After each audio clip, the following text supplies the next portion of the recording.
jenis kesalahan yang boleh dikenakan tindakan di bawah Akta Kawalan Bekalan 1961 tertakluk pada barangan kawalan, menyorok memusnahkan barang dengan tujuan mewujudkan kekurangan bekal, menyimpan barang dengan niat penyelewengan, memiliki barang tanpa permit lesen yang sah, menjual melebihi harga kawalan dan had yang dibenarkan, meletakkan syarat jualan yang menyalahi undang-undang. Ingat, sekiranya anda tahu ada yang melanggar peraturan penjualan barangan kawalan, sila laporkan ke Izzat Adu KPBN HEP di talian 019-279-4317 atau 019-8488-000. Ingat tahu?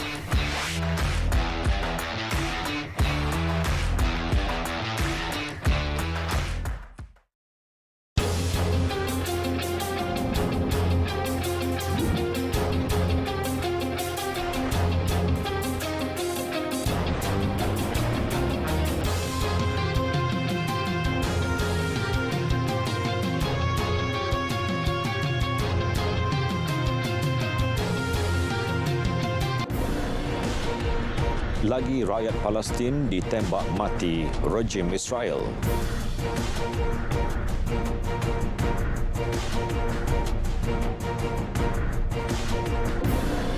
Ratusan rumah di Tenggara Australia ditenggelami banjir.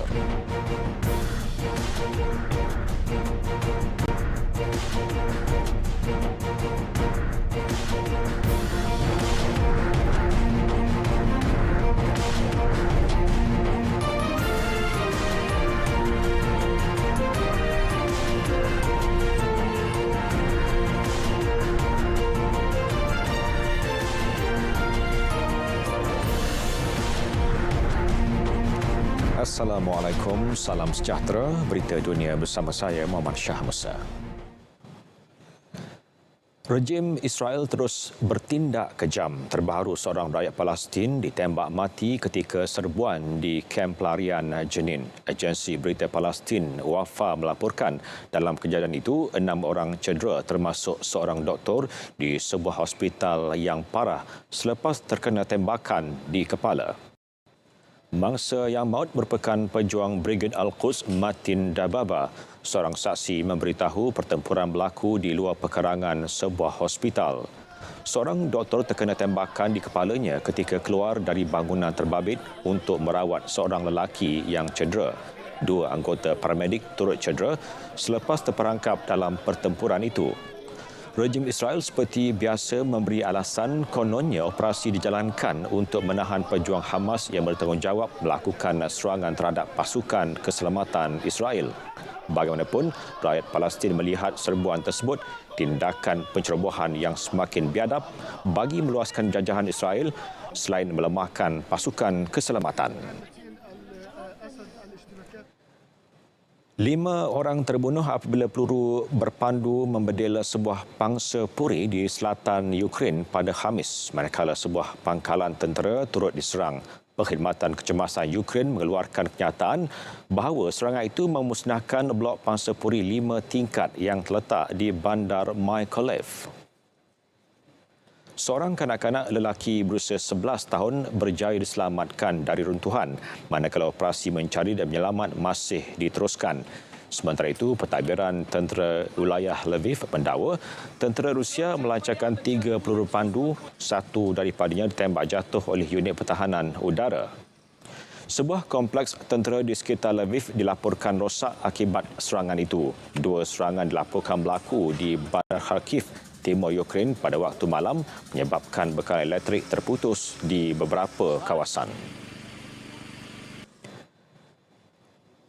5 maut termasuk seorang pegawai polis yang tidak bertugas dalam satu tragedi tembakan di ibu negeri North Carolina, Raleigh. Pihak berkuasa Amerika Syarikat turut mengesahkan seorang suspek ditahan dalam kejadian itu. Menurut Datuk Bandar Raleigh, Mary Ann Baldwin, suspek melakukan tembakan rawak kira-kira pukul 5 petang di sebuah denai popular di kawasan itu. Selepas beberapa jam melarikan diri, suspek remaja itu dikepung di sebuah rumah dan berjaya ditahan kira-kira pukul 9.37 malam. Penguatkuasa dari pelbagai agensi memenuhi lokasi kejadian menutup jalan dan memberi amaran kepada penduduk untuk tidak keluar rumah ketika suspek belum ditahan. Selain 5 mangsa terbunuh, 2 yang lain termasuk seorang lagi anggota polis dibawa ke hospital untuk menerima rawatan. Anggota polis terbabit telah dibenarkan pulang, manakala seorang lagi mangsa yang terselamat masih kritikal. Motif kejadian sedang disiasat. Korea Utara melancarkan peluru berpandu balistik jarak dekat ke arah laut di luar pantai timur negara itu. Menurut Ketua Staf Bersama JSC, Korea Selatan turut menghantar jet pejuang apabila kira-kira 10 pesawat tentera Korea Utara terbang menghampiri sempadan mereka. Korea Utara melepaskan kira-kira 170 das tembakan artileri ke dalam zon penampan laut di luar pantai timur dan baratnya. Majlis Keselamatan Negara Korea Selatan NSC mengutuk tindakan tersebut dan menyifatkannya sebagai pencabulan Pakatan Tentera 2 Hala 2018. Pakatan tersebut melarang tindakan permusuhan di kawasan sempadan.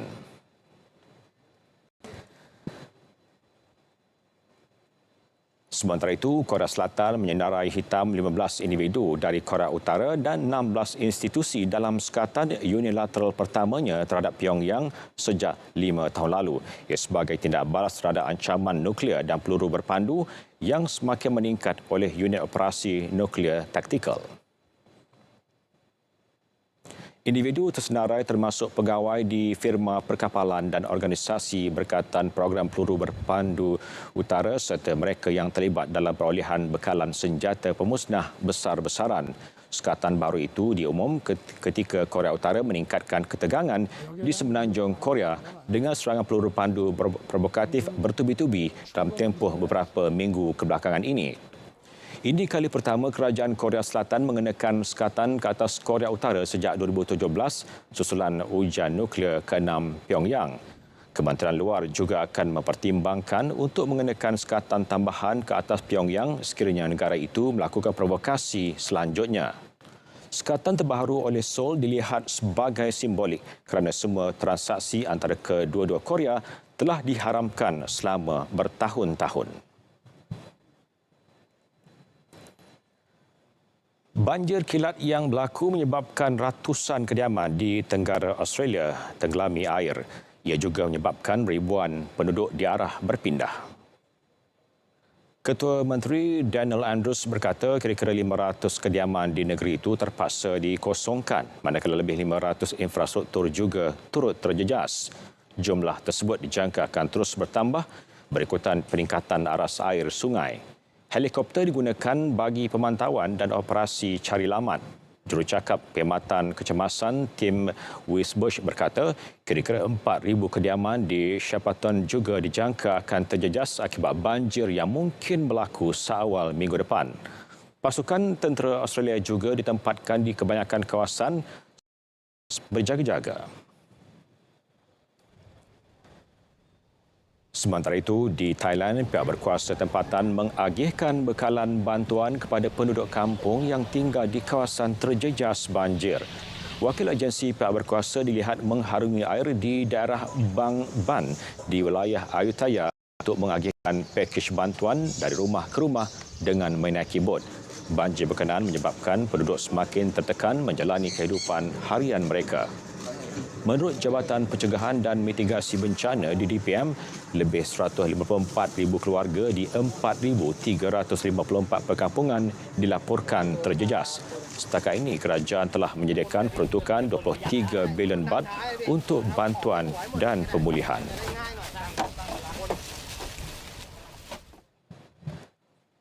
Presiden Iran Ibrahim Raisi menuduh Amerika Syarikat mencetuskan komplot untuk menggugat kestabilan negaranya. Tuduhan dibuat ketika tunjuk perasaan berterusan susulan kematian remaja Mahsa Amini semasa dalam tahanan polis.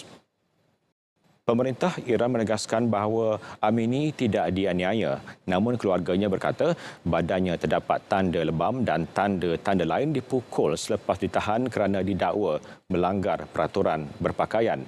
Presiden Raisi dan pemimpin tertinggi Iran yang lain sudah berulang kali mendakwa pergolakan itu sebagai rancangan barat. Kenyataan terbaru Raisi itu dibuat selepas gelombang baharu bantahan meletus di seluruh Iran walaupun pihak berkuasa meningkatkan tindakan terhadap penunjuk perasaan. Kumpulan Hak Asasi Manusia melaporkan lebih 200 kematian susulan protes berkenaan. Mahkamah Agung India tidak dapat mencapai kata sepakat berhubung larangan memakai hijab di sekolah dan merujuk perkara itu kepada Ketua Hakim. Tindakan tersebut sekaligus mencetuskan kekecohan dalam negara. Larangan memakai hijab di sekolah-sekolah oleh wilayah Karnataka pada Februari lalu mencetuskan tunjuk perasaan oleh pelajar Muslim dan ibu bapa mereka. Pelajar Hindu juga mengadakan tunjuk perasaan, meningkatkan lagi ketegangan ketika sebahagian masyarakat Muslim mendakwa dipinggirkan di bawah Perdana Menteri Narendra Modi. Hakim Mahkamah Agung Hemant Gupta yang merupakan salah seorang daripada dua hakim dalam panel itu berkata rayuan pembatalan larangan itu akan dikemukakan.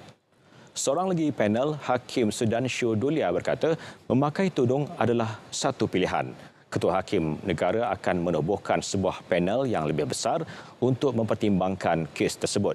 Keputusan Mahkamah Agung itu akan ditetapkan di seluruh negara.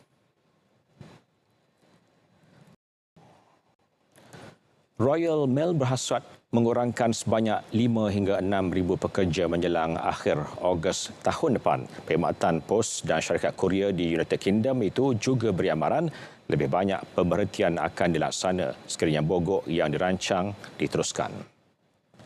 Royal Mail kini masih terikat dalam pertikaian sengit dengan kesatuan buruh terbesarnya, Kesatuan Komunikasi dan Pekerja CWU.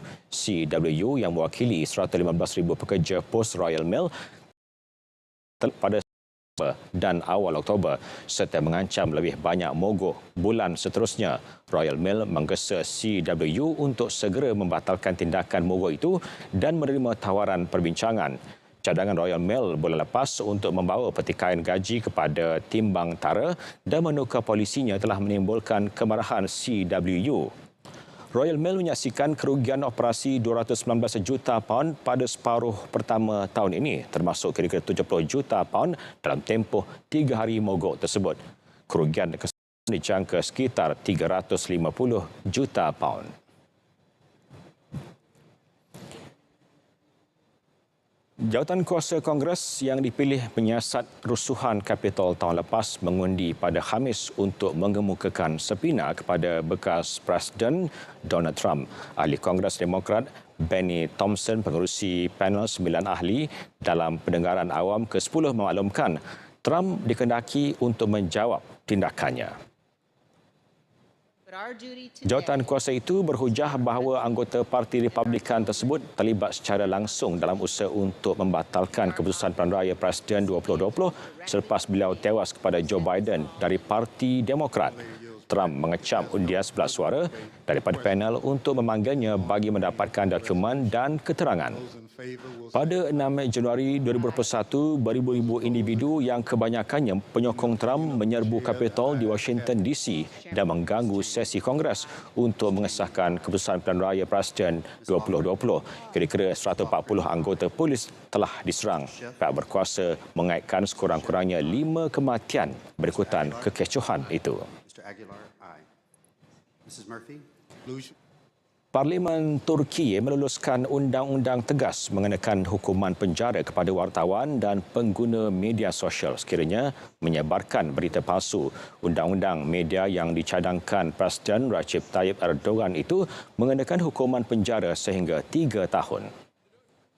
Undang-undang yang merangkumi 40 pindaan yang setiap satu memerlukan undian berasingan diusulkan Parti Pembangunan dan Keadilan AKP Erdogan yang dibantah sekeras-kerasnya oleh kumpulan pembangkang utama Turki. Seorang ahli parlimen dari Parti Sekolah Republik Rakyat memecahkan telefon bimbitnya di parlimen untuk menunjukkan bagaimana kebebasan bersuara dimusnahkan. Perundangan baharu itu mengenakan hukuman jenayah bagi mereka yang didapati bersalah menyebarkan maklumat palsu atau mengelirukan.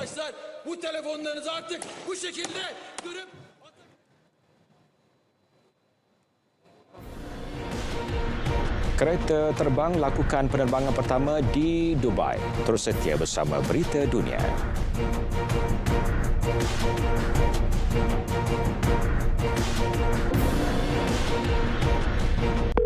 Kecemasan, boleh saya bantu?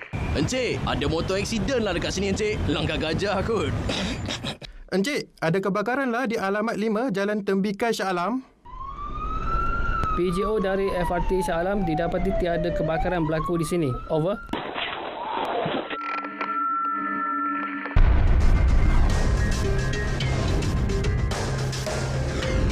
MERS 999. Gunakan dengan berhemah.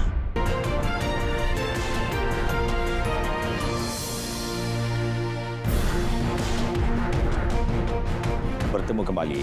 Dubai dipilih sebagai destinasi penerbangan awam pertama untuk sebuah kereta terbang keluaran China. Menurut pengurus besar syarikat kenderaan elektronik XPeng, pemilihan Dubai adalah kerana ia merupakan bandar paling inovatif di dunia.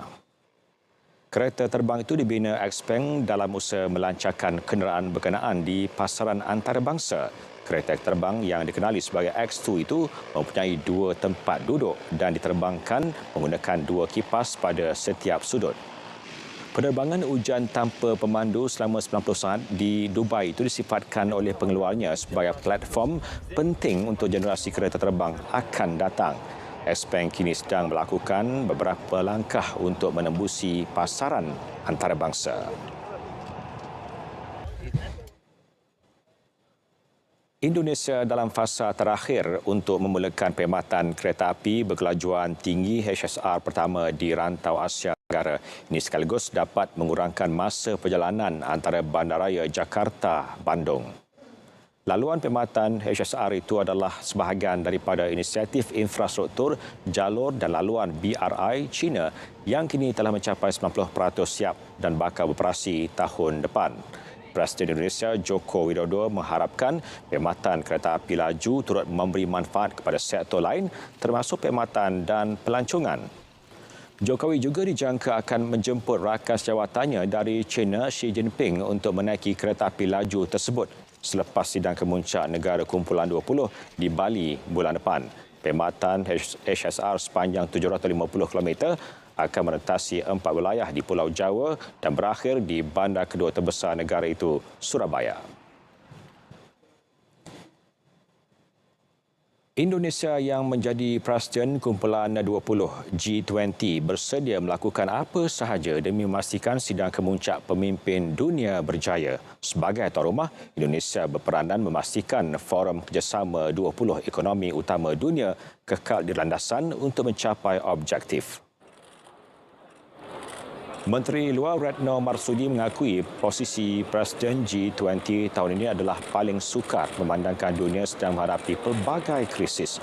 Retno berkata, pandemik COVID-19 dan perang di Ukraine belum berakhir, ketegangan geopolitik meningkat serta berlaku krisis makanan, tenaga dan kewangan. Justru Indonesia akan terus menggesa negara anggota menunjukkan tanggungjawab mereka kepada dunia kerana G20 masih mampu memberi respon terhadap krisis global. Mengenai pengesahan, kehadiran pemimpin beliau berkata, setakat ini pihaknya tidak menerima sebarang respon negatif daripada negara anggota dan negara-negara yang dijemput. Sebelum ini dilaporkan beberapa negara mahu Rusia dikecualikan daripada sidang kemuncak susulan konflik negara itu dengan Ukraine. Bagaimanapun, persiapan menjelang sidang kemuncak di Bali pada 15 hingga 16 November depan kini berjalan lancar. Kadar inflasi pengguna China mencecah paras tertinggi dalam tempoh 2 tahun pada September. Ia didorong kenaikan harga daging babi dan cuaca ekstrim yang menjejaskan sektor pertanian. Pengguna di China sebahagian besarnya terhindar daripada kesan lonjakan global dalam kos makanan dan tenaga susulan pencerobohan Rusia ke atas Ukraine. Bagaimanapun, data rasmi Indeks Harga Pengguna CPI menunjukkan negara yang juga pengukur utama bagi inflasi runcit dikesan mencecah 2.8% pada bulan lalu, meningkat daripada 2.5% pada Ogos. Bacaan itu adalah yang tertinggi sejak April 2020 ketika negara cuba bangkit daripada gelombang pertama penutupan COVID-19.